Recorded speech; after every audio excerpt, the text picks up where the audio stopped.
Hey, it's Heather, and welcome to Adventures in Gardening. So today I'm going to be doing some seed sowing, and I want to tell you about the seeds that I bought yesterday. I went on a little field trip and went out to Comstock Ferre in Wethersfield, Connecticut, which for me it's a little bit of a hike, but it was just a fun girls' day out that we had. And so I figured I would show. I did not need seeds. I did not go with the intention of what I was going to buy. I just went and most of them were on a whim, but some of them I have a plan. At least I have a plan now. So I'm going to be sowing some of those today because I bought quite a few cold crops. I'm in my greenhouse with my trusty employee Piper, and you can see that I still have the blankets behind me here because I am not heating this greenhouse right now, and last night it was 23 degrees in here. And but there are and at the very end I'm going to show you the seedlings that I've sown in place here.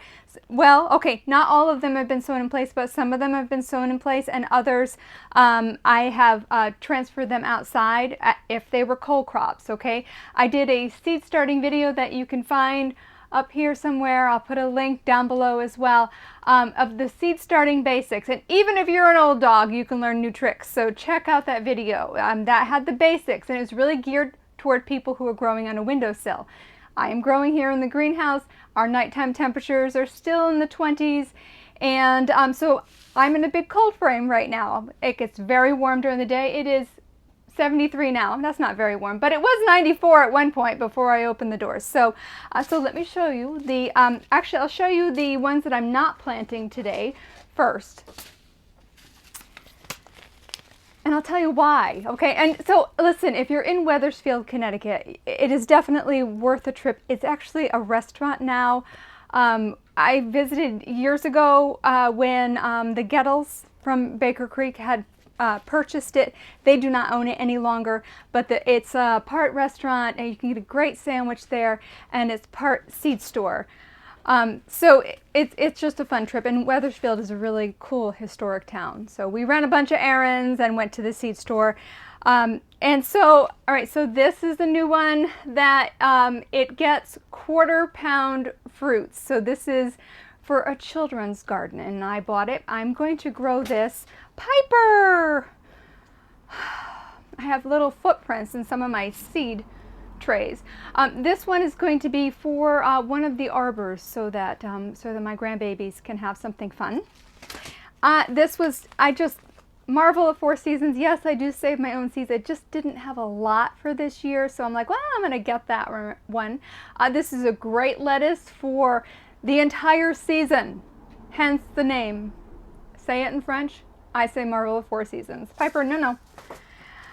I just needed my onions to be replenished. This is a great onion. I have them in storage downstairs, and they are still great onions, and I'll have them until I have new onions. So, like that one. What did I get? Oh yeah, this is again a bit of a whim, but for the idea for the children. So it's a tiny little gherkin, and it says it will not cross with traditional cucumbers. A fun zinnia.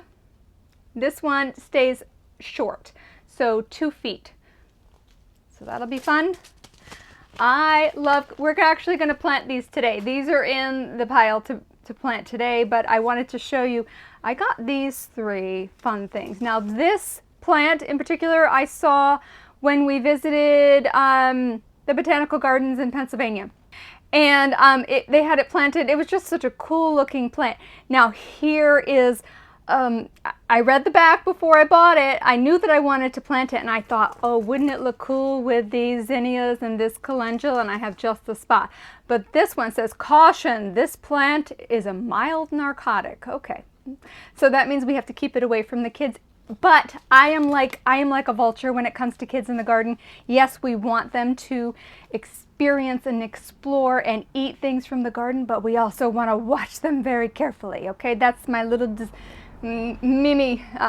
disclaimer. Okay, Pipey. All right, gotta get down. Get down. All right, so things we're going to be planting today. Again, I have a cabbage that I love, but okay, I thought I'll have fun with that one. So I'm going to be planting this. It says mild, sweet flavor, good keeper. I grew this years ago, but I know now what went wrong. So apparently this one needs overwintering to produce florets. So can I make it think it's wintertime? I think I might be able to in the next few nights. So we'll see how this goes, but it was just a fun one. We're going to be planting these today in the greenhouse, and they're going to grow great. So in a window box. A new lettuce. Figured I'd give it a try. What does it say? It's a romaine type lettuce, and it is the reddest lettuce variety known. I have regular lemon balm. I have limoncello lemon balm that I grew last year from seed, and now I'm going to do this one. This is one of those fun little scratch and sniff, scratch and taste, identify, help kids to, it's a kid thing is what I'm trying to say. You know, you help them identify every single time. Do you see it? Do you smell it? Do you see the stem? Now you can nibble it.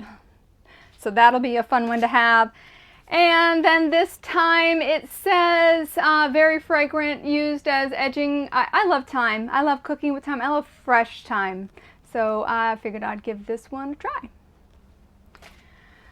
So I have a seed tray already prepared here. And I also have all of my little labels. This is the pile I'm not planting. And I'll start with the calendula. I'm going to open my seed packet very carefully. Have you ever seen calendula seeds?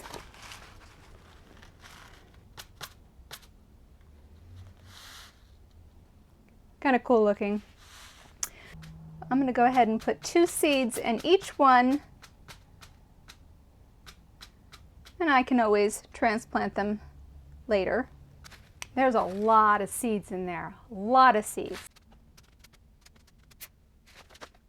And I will not cover any of the seeds that need to be covered until the very end. So it is important to know what your seeds need in order to germinate. So I have, if it didn't say on the back of the pack, I've looked everything up. Some seeds need light to germinate, some need complete darkness, some need to be lightly covered. Most of the ones I'm doing today just need to be lightly covered.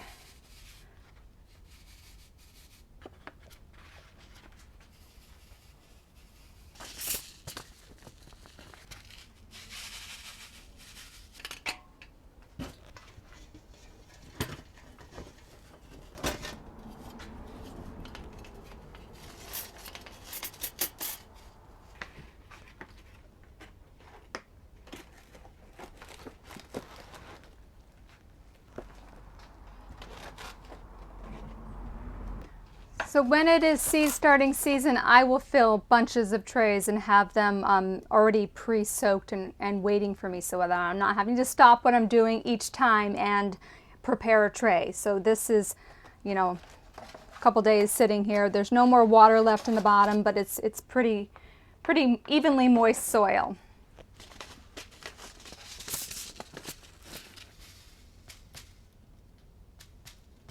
In the same tray, I usually don't have solid trays of the same thing, so I like to keep my cell packs mobile, okay? So, you know, I could have broccoli right next to a marigold, and they're both not going to get the same treatment after they've germinated. So, you know, I got to move them around. I keep a very close eye on my seedlings so that I can move them around when it's time. All right, now we're going to go plant the radish. I have these that I use in here this time of year to do things like lettuce and arugula and sometimes peas. The great thing about radish is you can eat the leaves as well as the radish part. So here are some seedlings that I have sown in place right here in the greenhouse with warm daytime temperatures and very cool nighttime temperatures. Arugula, of course, doesn't skip a beat. It likes the cool weather. The onions, the germination is a little spotty. You can see that there is a cat foot shape right there. Yeah, there's a couple of those in here. I don't know why she can't go around, but the onions are germinating. You can see some of them are just a little, they're just coming up. It's a nice warm sunny day today. So those are my onions, and this is Nigella, so that is just germinating. This is Marvel of Four Season lettuce, which I don't know if you can see. Piper. Just starting to come up. This is Portulaca. Portulaca does great in here as an early crop, and that is stock. I love my stock, and that looks fantastic. And there's tiny little baby snapdragons. Can you see them? Can you see my snapdragons right there? And then in the back 2 rows, that is pasque flower, and I see a little something, but I don't know. I tried growing them last year as well. It just didn't work out. The clay pots are dichondra that overwintered in here from last year that are looking really great. I love to use the dichondra. So these 2 packs right here, I germinated them inside and brought them outside. And this first one is red mustard, and what is the second one? No, yes. Oh, yes. Yes, the first one is red mustard, and then the second one, you can see little white specks there, that is red Russian kale. And this tray has germinated in here, and this is romaine lettuce. So by the way, anything I germinated in here was like February 7th, February 8th, and we've had mighty cold nighttime temperatures, hence the blankets, okay? So I'm relying on those frost blankets. In the back over there are some petunia seedlings that sowed in my hanging baskets. I did a video a few weeks ago, or last week, I don't know when it was. I did a video and showed that my petunias had self-sowed. And this window box here is peas for salads. I'm going to use these as salad greens. So that's it for today. At this time of year, I am sewing almost every single day. I am sewing something because I like to pace myself. I like to think about things as I go along and not get overwhelmed. And that is key to making sure that your spring fever, because we all get spring fever, we want it to last and get spread out so that we are successful with all of our seedlings and they turn into good, strong, healthy plants. So thumbs up if you enjoyed spending time with me, and subscribe so you don't miss out on the next adventure in gardening. See you soon.